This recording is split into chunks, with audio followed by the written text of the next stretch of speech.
जयपुर में आज क्या कुछ हुआ आप देखिए हमारे साथ। विधानसभा में राज्यपाल के अभिभाषण पर बहस के दौरान पक्ष विपक्ष के बीच नोकझोंक हुई।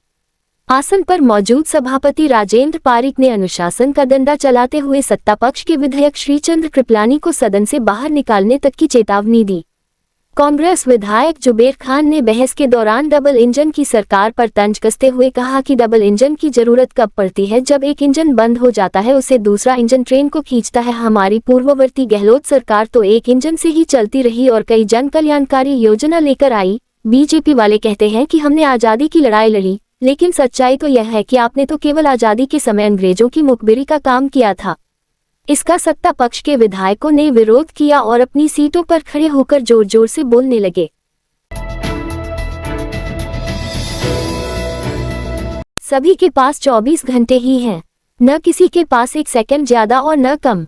इस समय को आप किस तरह से यूज करते हैं वो देखने वाली बात है। इसी टाइम मैनेजमेंट में फेल होने की वजह से ही युवा हर बात को लेकर कंफ्यूज है। ये कहना है अर्चना मनकोटिया का, जो 5वें जयपुर एजुकेशन समिट के चौथे दिन स्टूडेंट्स को संबोधित कर रही थी। SS Jain Subodh law college में चल रहे 5 दिवसीय सेमिनार में why the youth is confuse विषय पर यह बात कही। उन्होंने कहा कि अपने जीवन में क्यों का जवाब आपके पास होना चाहिए, तभी आप सफल हो पाएंगे।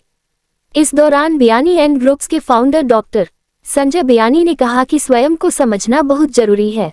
एजुकेशन सिस्टम में कहीं न कहीं कमी जरूर है, लेकिन हमें अपने उपनिषेधों की ओर लौटना चाहिए और बेहतर बनने की कोशिश करनी चाहिए। राज्यपाल कलराज मिश्र ने कानून की शिक्षा का अधिकाधिक भारतीयकरण किए जाने का आह्वान किया है। उन्होंने कहा है कि विधि विश्वविद्यालयों को चाहिए कि वे कानून की शिक्षा के अंतर्गत संविधान में आस्था रखते हुए नागरिकों के समान अधिकारों के लिए कार्य करने के लिए विद्यार्थियों को तैयार करें। उन्होंने संसद में पारित 3 नए कानून भारतीय न्याय संहिता, भारतीय नागरिक सुरक्षा संहिता और भारतीय सक्षम अधिनियम की भी चर्चा की तथा कहा कि ब्रिटिश काल से चले आ रहे कानूनों के स्थान पर इन कानूनों के आने से देश में विधिक क्षेत्र में बड़ा परिवर्तन हुआ है। राज्यपाल कलराज मिश्र डॉक्टर भीमराव अंबेडकर विधि विश्वविद्यालय के द्वितीय दीक्षांत समारोह में संबोधित कर रहे थे। उन्होंने विधि शिक्षा प्रदान करने वाले शिक्षकों से आग्रह किया कि वे पाठ्य पुस्तकों के साथ जनकल्याण से जुड़े नवीनतम कानूनों के बारे में भी विद्यार्थियों को निरंतर अद्यतन करें। उन्होंने कहा कि यह विश्वविद्यालय जिनके नाम से स्थापित है वह डॉक्टर भीमराव अंबेडकर संविधान निर्माता ही नहीं थे, बल्कि बहुत बड़े विधिवेता रहे हैं। उनके जीवन आलोक में संविधान संस्कृति से जुड़ी शिक्षा के प्रसार के लिए कार्य हो।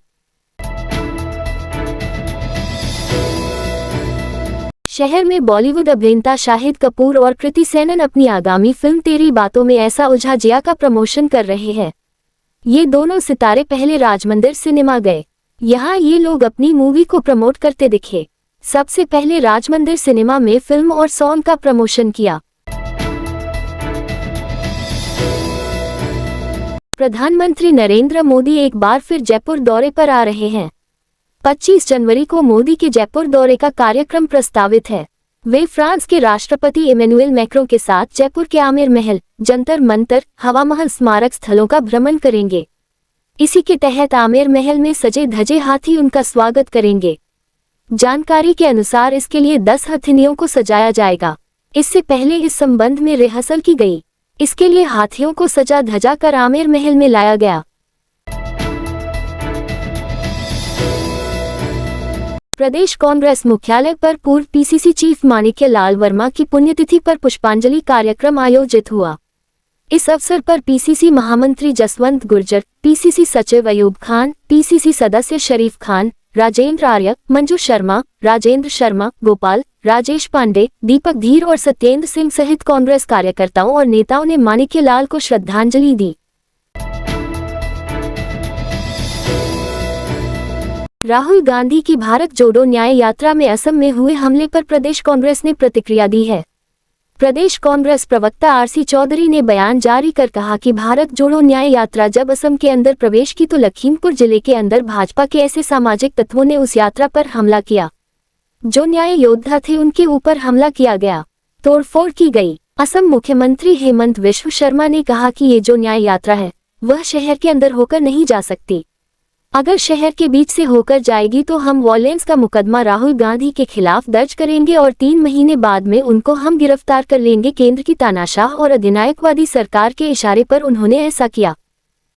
इस रात की सुबह नहीं होती जब तक हाथ में उसकी गर्माहट नहीं होती। चाय का प्याला, अखबार साथ पुराना है, मिट्टी से जोड़ता है। खबरों की खुशबू से सारा घर महकता है। हर रंग में ढला कहानियों से किस्सों तक ले जाता है बेरोक टोक। देश के हर हिस्से तक ये हकीकत का आईना है। ख्वाबों को सच करके दिखाता है।